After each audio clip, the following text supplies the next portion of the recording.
Have you ever had a prospect that you thought was a perfect fit and then they decided to go with your competitor instead of you? Well, if you have, then you know that is like the worst feeling in the world. It really sucks. So let's talk about why that happens.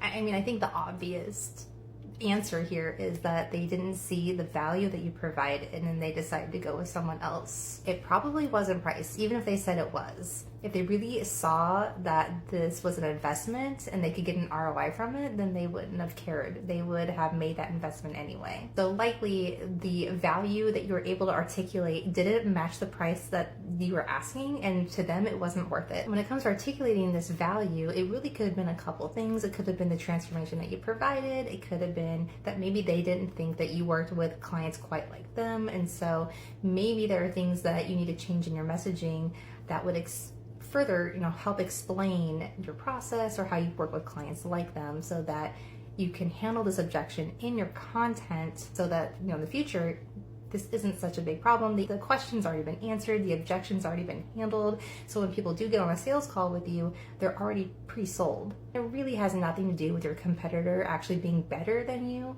Likely they just had better marketing, they were better able to articulate the value that their service provided, they're able to articulate that outcome and that result that the client was really wanting. And that is something that you can totally change, and you could change it tomorrow and get a client. So it's totally within your power to change that. So if this has happened to you, don't get discouraged. Just look at your messaging.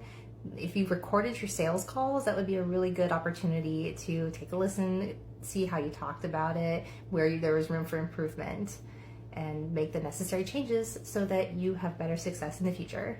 All right, make sure to follow for more tips on building your brand authority so you stand out in a crowded market and you can attract more perfect fit prospects to you.